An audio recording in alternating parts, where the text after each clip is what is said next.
All right, so Delilah and I are here to talk about what it's like to work with another writer. And when I say that with some, thank you, some indication of what she does and what I do. I sit here and pontificate, and when we're out somewhere, I do the same thing. And Delilah arranges microphones and says, go this way, do it this way. I take notes in my notebook. Takes notes. And the trick of it is I reached a point basically where I bottomed out last year. And my editor and my agent and I had what they call a come to Jesus moment, in which I said, I'm done. I'm not doing it anymore. And they said, well, you're in the middle of a series, and maybe you should think about this. And I said, I can think about it all I want, but the bottom line is I'll be in the middle of a series for the rest of my life, and I don't think I want to end it that way. And they said, well, what do you want us to do? And I said, think of me as James Patterson. I want to bring in somebody else and to do the writing, and I just want to be an advisor and a helper in any way I can, because that's what I'm good for right now. I'd already felt the beginning of my end years, and it was impacting my thinking, it was impacting my ability to perform. And you can pretend all you want, but the fact of the matter is that if you don't recognize when you're starting to wear down, you've got problems. And the functionality was not there like it had been for a long time, and I wasn't driven like I had been. So I said, well, I need to step aside. So the editor mainly, but with my agent, they gave me a list of names, and on that list of names was Delilah. And I didn't have to think twice, because Delilah and I have been friends for a long time. I have great respect for her work, great respect for everything she does, and we get along, which is not necessarily a given when you're dealing with me. And I knew that one thing is that she would not put up with any crap from me.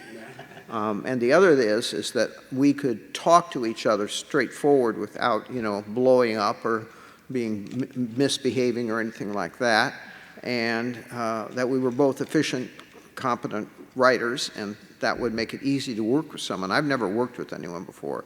Usually, I tell everybody when they ask me about my past that what appeared on my report card all the time was, excellent student, does not play well with others, which was true. I was that kid. So Delilah picked up in the book after Galaphile with what happens at the end of that book and where is it going to go. And I just fed in what I had started with and said, just go with it. And you take it from there. Yeah, we don't, the name of the book hasn't been announced, right? No. Okay, so we have to. Secret. It's the hardest thing to remember is the things you can't say.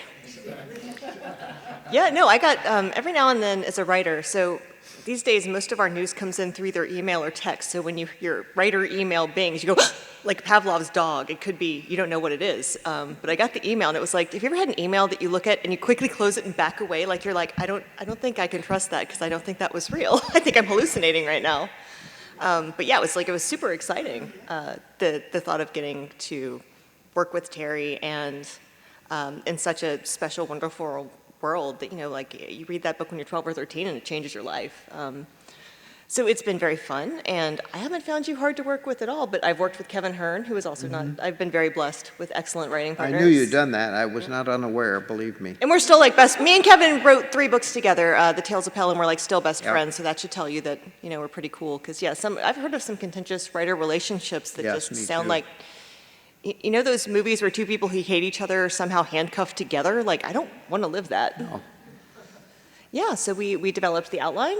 Yeah. I'm kind of, when you work in IP, which is intellectual property, which is anything someone else owns, like Star Wars, which we've both written, that sort of thing, you know that the process is not just I go do whatever I want to and they clap. It's that they tell me what they need, what they're trying to accomplish, the tone, where the book needs to go, what can and cannot be included. I do an outline, we go back and forth until we're happy, and then I start writing the book. And in this case, it wasn't long at all before we got the outline. And No, we got it done right away. Yeah, and I read your last manuscript, and I read Galaphile. I had an early copy of that, which there's nothing like reading the arc of Galaphile on an airplane before it's out and being like, I'm doing the secret thing. I know things you guys don't know about Shannara Jesus. Yeah, so it's been super fun. Then I started writing and gave y'all the first 10,000 words to see if it was gelling. Yeah, I think that the thing about this, it's a lot like a marriage. You know, you have to have a certain balance between the people that are involved. You have to have the ability to understand the other person, and to give space when space is needed, to know when to back away, to when to step up and help, and all of that. And why is everybody shaking their heads? Yes, you do. In any case, I think we hit it off pretty well, and I felt like we would right from the beginning, just because of our friendship that had been going on for a while. And I found that, you know, the way that Delilah works is she writes, 40, 50 pages, and then she sends them to me and says, well, what do you think? And then I make comments of whatever form and whatever, and then send them back. And then it goes on to the next point, and so forth. And we were moving along in that fashion, and basically I had to make a couple of comments, but not many at all, about what was going on. In fact, I was excited to see where she was going with the story. Meantime, thinking, well, I didn't have to do this. So that was really good. And then she wrote the last, 200 pages or something in some sort of record time. I don't even know. I mean, it was like less than 60 days. Yeah, I write books in about 2 months. She's just poured through it. I found almost nothing to say anything about. We're talking about where things are going to go next right now in just the general terms and so forth. But I just feel like the way the relationship is working, that I'm probably not going to get deeply involved in this unless she pulls a trigger that, really trips me up in some way, but I just don't see that happening. I think we're going to be able to do this without too much trouble, and the series will continue on for as long as readers find it interesting enough to want to continue to read it, and as long as I'm still alive, which was hopefully to be for a few more years anyway. And then you'll go from there. Well, the thing is, this world means so much to so many people. And, when we first did the announcement at Seattle, I had some people come up just, very emotional and saying, like, don't mess this up. And I'm going like, buddy, do you think I live in a world where I want to make Terry Brooks upset? I just crawl in a closet and die. Yeah, I was never really worried about that. I never felt like we were rubbing up against each other in any kind of bad way. We can talk things out without any trouble at all, Boy, I almost said something there that I would have really regretted. So I'm not going to say that. But I think that we'll be able to continue on just fine, and I think that both of us have sufficient trust and faith in each other that each of us will be able to do what will help the other to get the job done, or to allow the job to be done, or whatever like that. So really the question is, where do we take it? And I don't know how much of that you want to talk about. I mean, my job is to take it where you want to take it. I'm like the cart horse, you just hook me up and crack the whip and I just run. Wow, it is like a marriage. I'm just kidding. And if you mess up, you get kicked. If you know my wife, you know it's not like that. I don't want to make Judine mad either. No, Judine, I met Judine on book tour in '86 in Seattle, where she was living, and she was a DM for 3 states for Walden Books, if you remember Walden Books at all. So she was supervising the bookstores in Alaska, Oregon, and Washington State. And when we met, I was, shall we say, taken with her right away.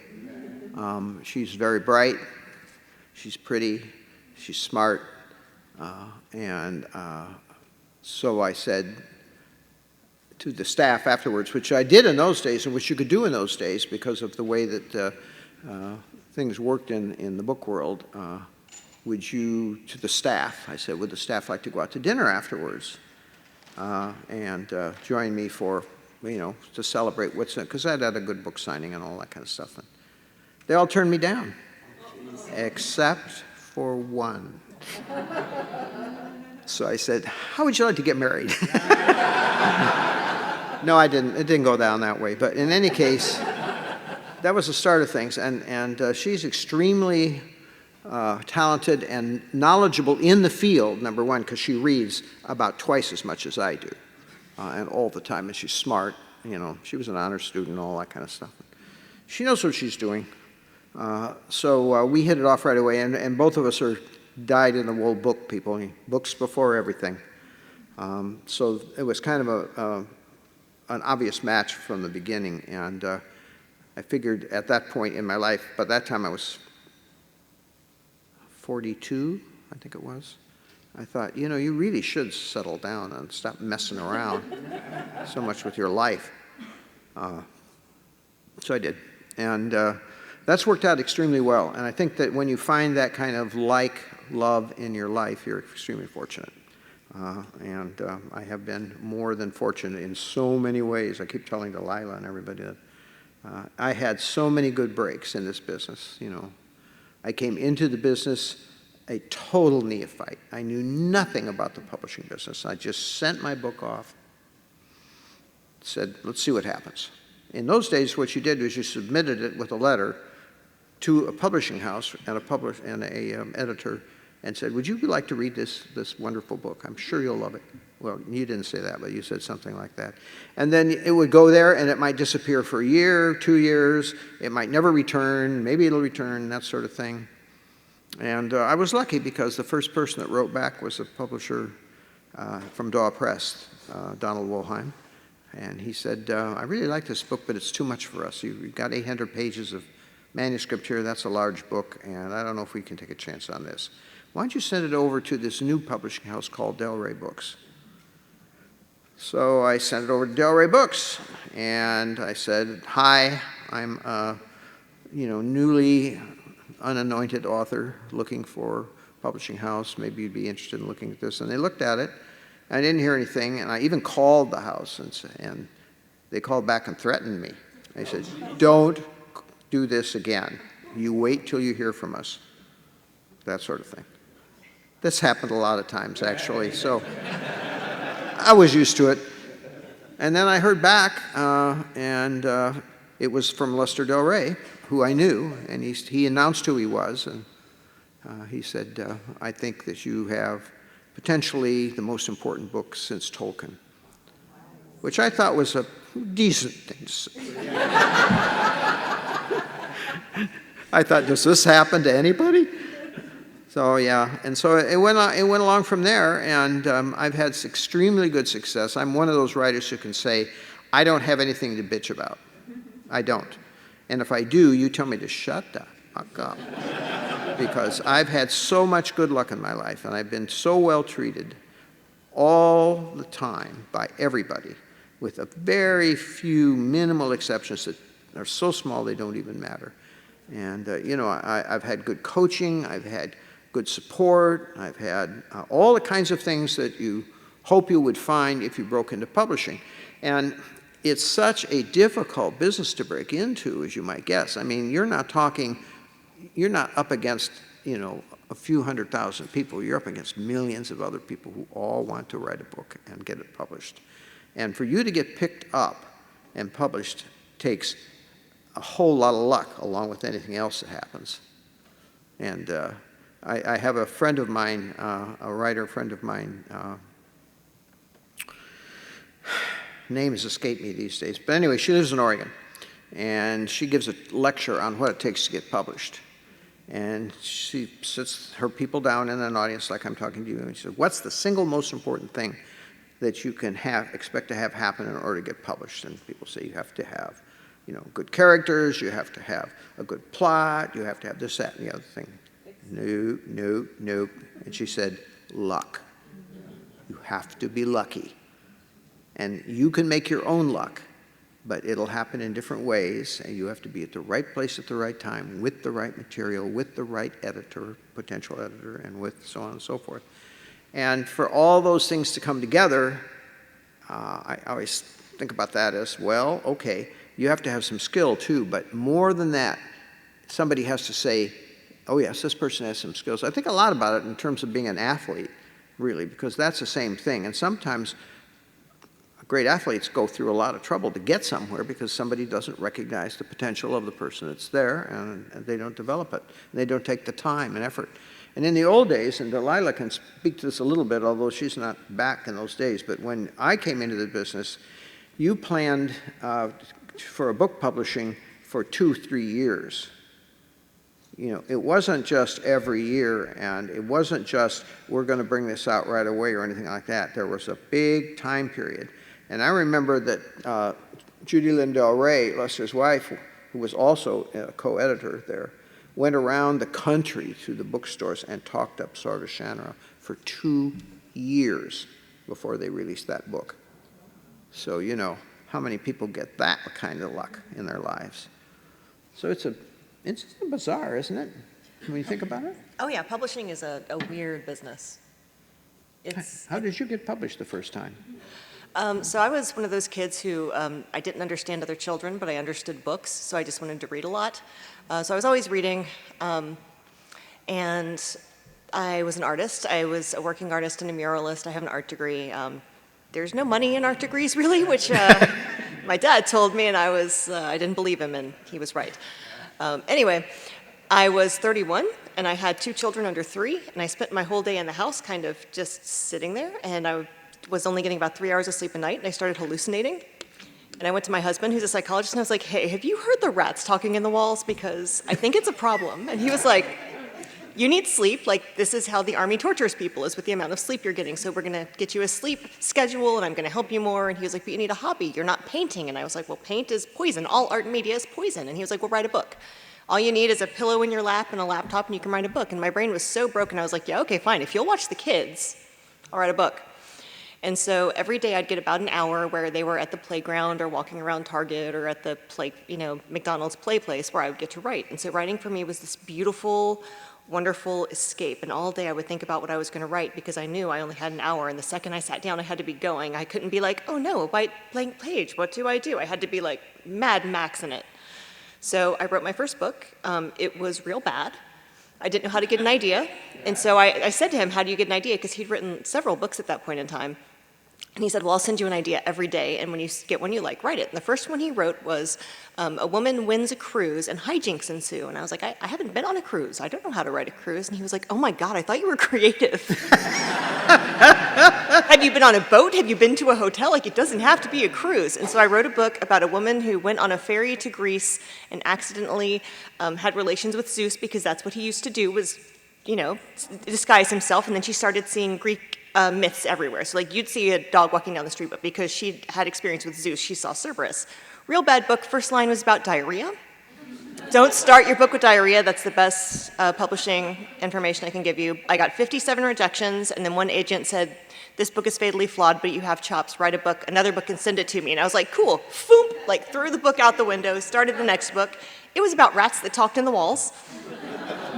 That one got my agent, and then it went on sub for 1.5 years and didn't sell, got 37 rejections. Then the third book was a vampire romance that sold. It published on the day that the headline in the newspaper was "Vampires Are Out," after the Twilight binge, and then since then I've just been hustling. This is a typical kind of story. I'm telling you that when I had a session back in the mid to late 90s and into the first half of the 2000s, where I was at a convention every summer called the Maui Writers Convention, which was fairly famous at the time because practically everybody in the business wanted to go to this convention. because it brought in everybody you can imagine in the field, and I mean top flight writers all the time. And I remember listening to some of the stories, and a typical story went like this. I started out being very timid, and I had a manuscript that I thought was pretty good, and my girlfriend read it, and she said, "Indeed, this is very good. You should do something with this. There's a writer coming into town, a female writer who's famous, who writes what you're doing, which is a romantic story, romance. And so let's go talk to her. Let's show her the manuscript." And I said, "Oh, all right, let's do that." And so we got there, and I couldn't move. I could not make myself go up there and talk to her. And my girlfriend grabs the manuscript out of my hands and says, "I'll do it." Walks up and says, "You don't know me, and it doesn't matter that you don't, but I have a manuscript here that my girlfriend has written, which is really, really good. You need to read it." And of course, the writer said, "Well, I don't know when I'm going to get around to that." And she says, "I'm telling you, you will regret it for the rest of your life if you don't read this manuscript. I think you should at least give it a shot." She says, "Okay." That's how she got published. And I can't tell you who it is, but I can tell you that she went on to become extremely famous because of what that one incident did to introduce her to somebody who cared enough to do something with that book and to get it published. And those stories are rampant. Almost every major writer I know has a story that's similar to that in some way. Some people, got lucky and got picked up, because of something that isn't particularly exciting. But most stories have something that required some effort and some time and some faith from other people in order to make that happen. And I think in this business you learn that faith is of one kind or another, is a big part of what makes you successful in this business. I don't have a strong sense of why people like my books.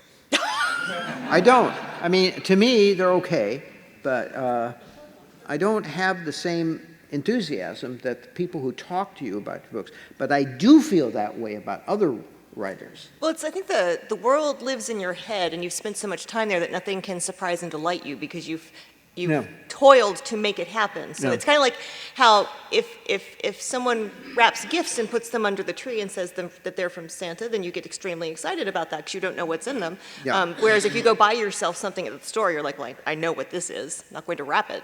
You already know. Yeah. But exactly right. your worlds are full of magic and good people fighting against the unfightable darkness. Yeah. And we need that, especially now. Let's not go that route. We will be going down a dark street. I think that we would talk for just a minute about how this system works between you and me, or how it's worked so far. I can't promise you that it's going to continue to work this way for either one of us, but at least this is how it's going so far.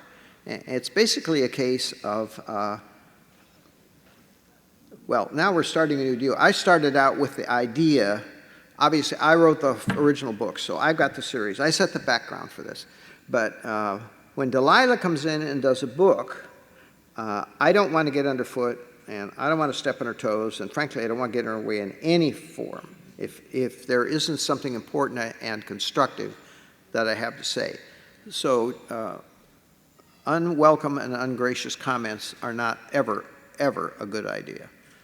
You want to be positive, and you learn this from working with an editor, and I have a really good editor. And she's taught me, I've had 5 pretty good editors, let's put it that way. And they've all taught me something about how to work, and they're all very different people. And I think all of them are still alive except for Lester. Lester's dead, we know that. And Lester basically beat me over the head. He turned down my second book after Sword of Shannara, and I called up and whined. I did. I called up and said, "How can you turn down this book? I just sold millions of copies of this book," and so forth. And he said, "Well, it's no good." He says, "Go back and write another book." And I said, "I don't know how you can say that. Can you talk to me about why?" He says, "No, I don't think I will. I'll send you the notes and everything, and you can deal with it that way." So then I called up and whined to Judy Lynn Del Rey, and I said, "He's picking on me, and it's not fair. And this is a decent book, and And, and she said to me, Brooks, just remember this. Lester is always right. Click. So I got a quick lesson in how the system works. And sure enough, I went back and wrote Elfstones, which is maybe the best book I ever wrote.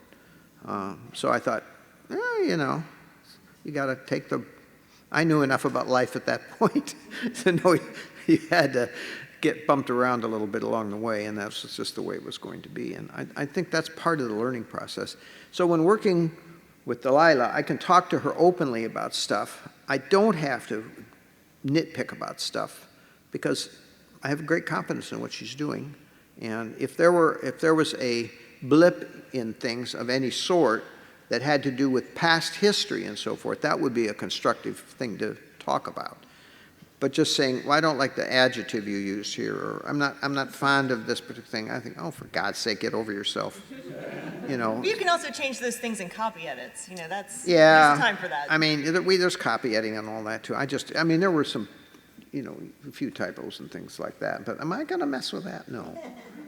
We're talking about content here, and how's the story going, and does it ring true, and does it have the necessary power? Does it live up to what the readers expect? Because that's what we're always trying to do anyway. And if we're meeting your expectations, then we're always on the right track, and that's the trick. How do we do that? And how do we make it as smooth and comfortable a road as possible? And that's basically what we're trying to do, isn't it? Yeah. Well, I finished the first draft, and then I put it away and went to the ocean for a week and recuperated. And I tried to give a little bit of space between finishing a draft and, getting back into it. But when I did the, editing draft on it, it made me cry. And I was like, okay, this is going to work. If I'm upsetting myself, that's good. Yeah. Well, you upset me, too, but in a good way. Good way. I tend to cry when books are really good. I'll admit it. I get teary. It's probably an old person's thing. I don't know. Or you have emotions. It could be that. Nah. But I think a good book will make you respond emotionally in some way. That's kind of at the gut of what's at every good book. In some way, it impacts you in a sensual way. And you have to expect that, and you have to offer that as a writer to your readers. You have to give them something to get involved with the characters, with the story, with whatever you're working with. And so far, that's what we're working at doing and trying to do, and I think you're going to be really happy with this new book whenever it comes out, because so far that's kind of up in the air. But I think, do you want to have any questions at this point? We've got a No, we were microphone kidding. back We there. really Do you don't want want us any to go questions. to? Yeah, all No, right. we're just going to shout? No, I do. We want questions. Please raise your hand again. I was just kidding. Yeah. Yes, sir. Mr. in the blue cap, sir. See how I want to put this. I see your relationship as sort of a grandmaster and aspiring master, Aragorn and Elrond. What about somewhat more co-equal, Kevin Hearn, friend of mine, great guy. Mm-hmm. Is there anything you can share with your experience? This is really for Delilah. Experience working in a more co-equal situation where Kevin is more hands-on than I imagine Terry is. Any lessons learned? So if y'all don't know Kevin Hearn, he's best known for the Iron Druid Chronicles, which start with Hounded. If you are a person who has a heart and likes to laugh and feel things, please read them. And if you like audiobooks that are expertly acted out, the audiobook of Hounded you'll be hooked forever, and you'll never want to listen to an audiobook that's not by Luke Daniels. Kevin Hearn is the best human being on this earth. He is a good, pure man, and I've never met anybody who doesn't love him that isn't evil. So we came up with, he wanted to write an anthology about playing with fantasy tropes, like Kill the Farm Boy was the story he wanted to write, because it's always the farm boy who's the chosen one. I was going to originally do the chainmail bikini and explain that, but it was like lovingly playing with these things. And then we started getting authors together and trying to sell it, and he called me one day and he's like, buddy, this is a lot of work and I don't like it.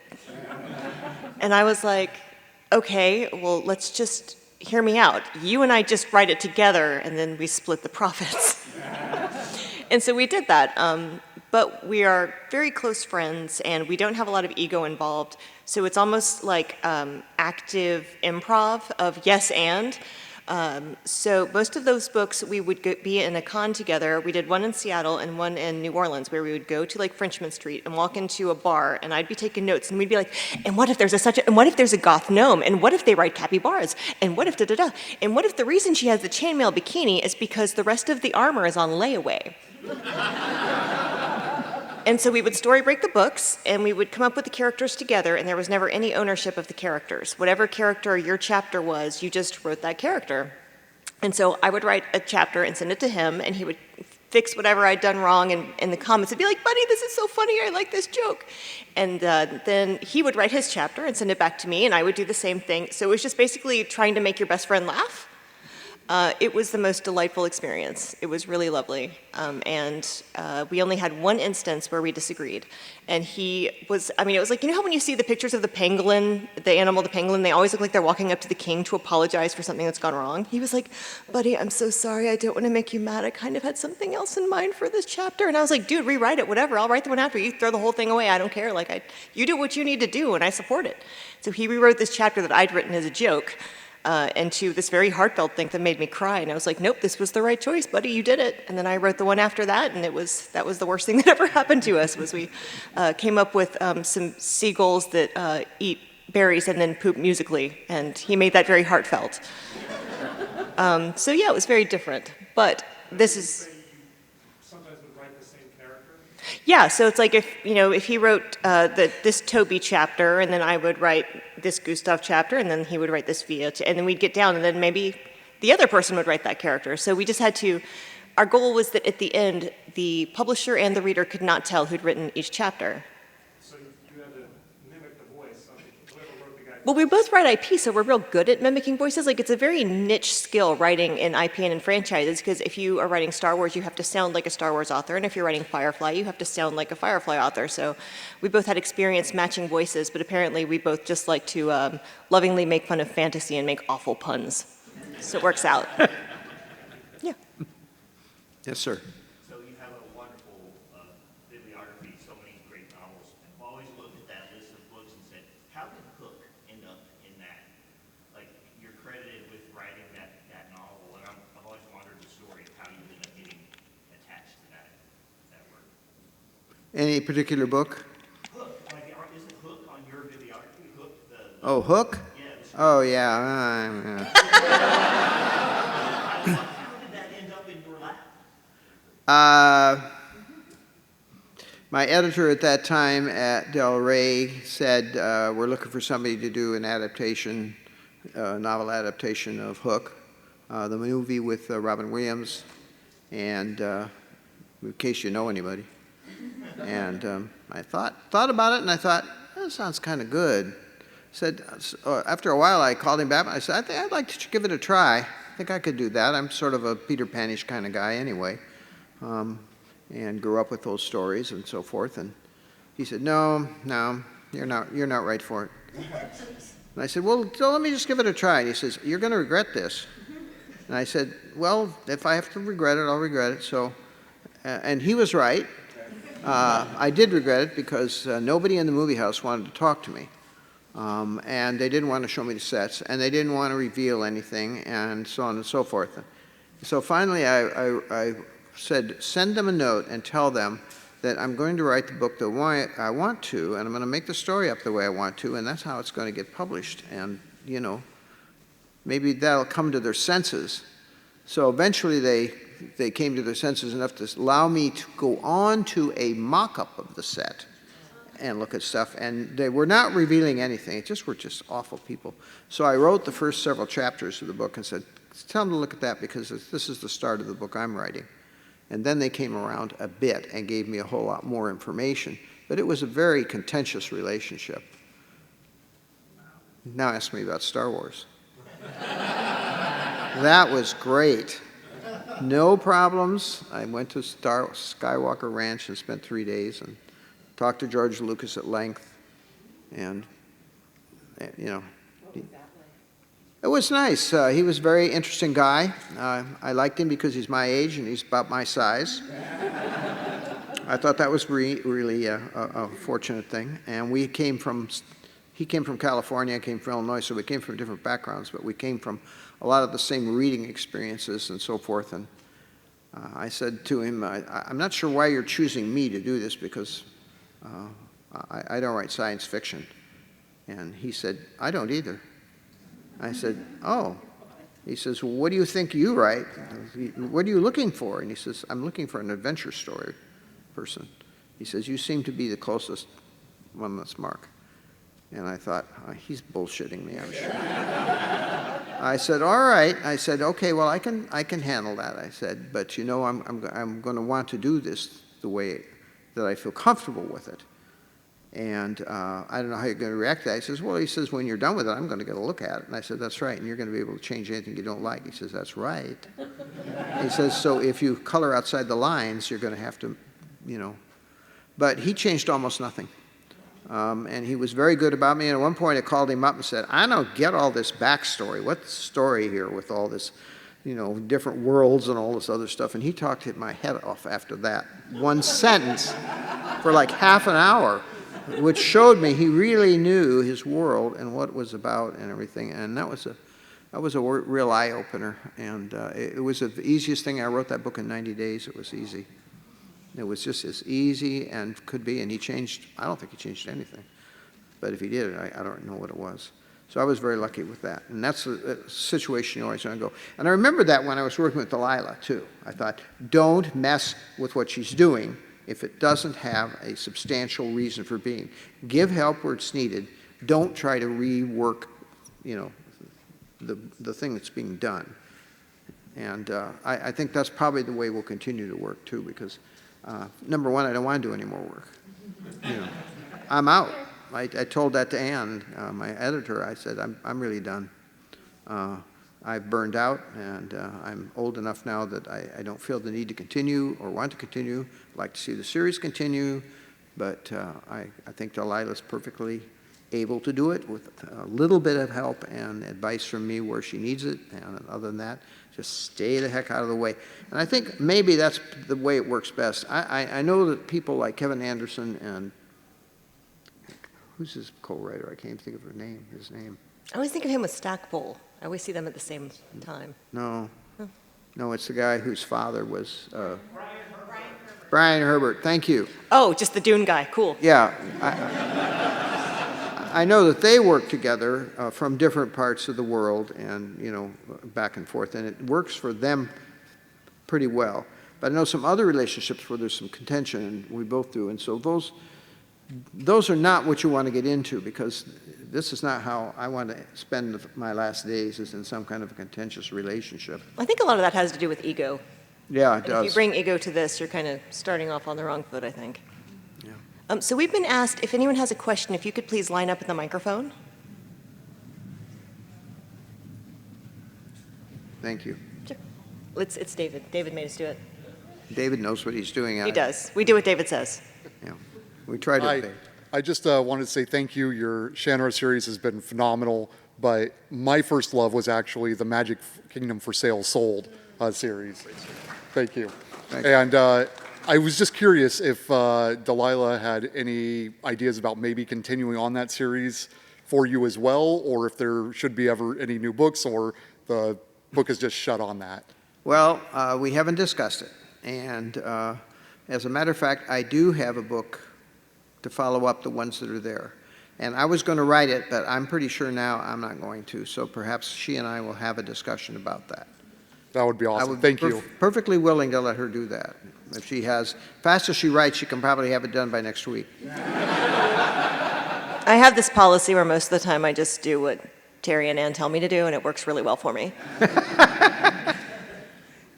Good morning. Good morning. I'm very excited about this partnership. I've been reading, Mr. Ricks, I've been reading your books since junior high, introduced right after reading Tolkien by one of my friends. And Delilah, I got to know your writing style from Phasma, which was given to me as a gift. I wasn't that excited about the book or the character until I read it.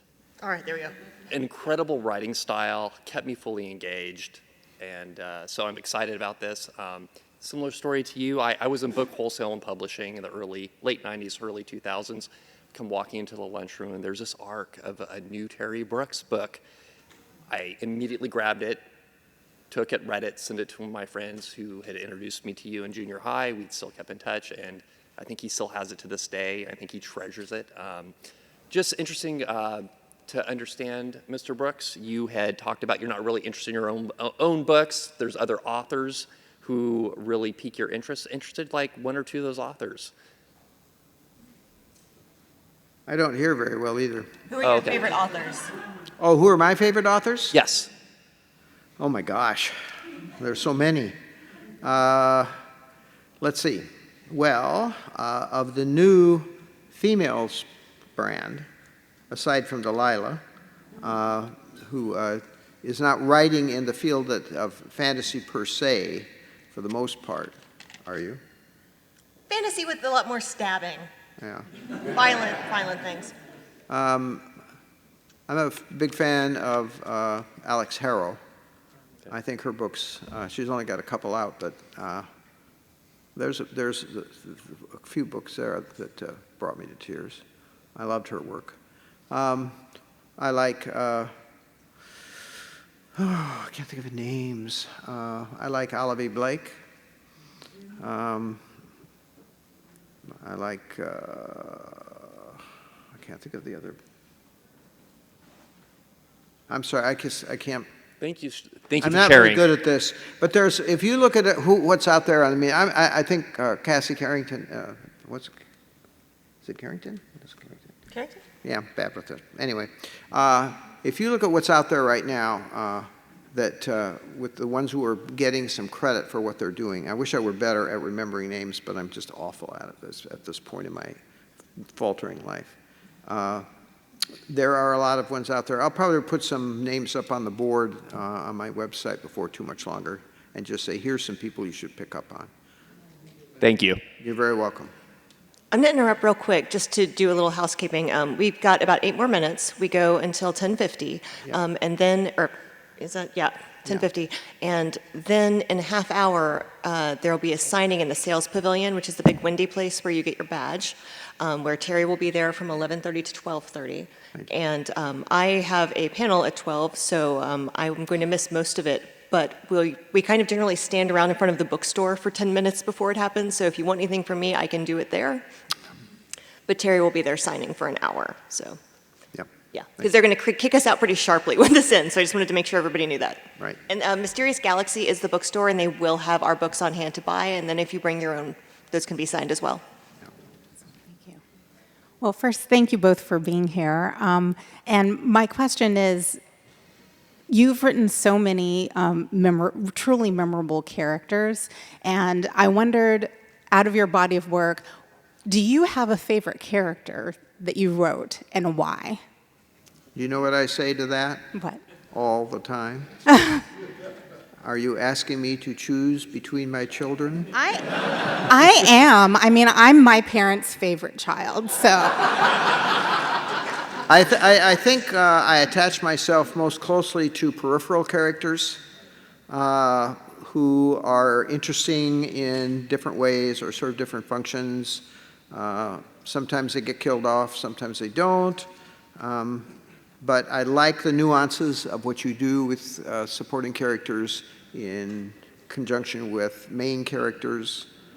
You probably noticed that with the books I write. So, you know, I mean, when you get into Magic Kingdom for Sale, for example, I mean, hard to beat a character that turns into a dog. Yeah. You know, having had many dogs in my life, I think they're basically people in disguise. I mean, slightly better than people. Slightly better, many of them, yeah. I think that's about the best answer I can give you on this. Thank you. Hi, and thank Hi. you both so much for being here. It's been really great hearing what you have to say. I was the last person, so I had 2 questions, so I guess I have to choose one. What did you think of the MTV adaptation of your books? The TV shows.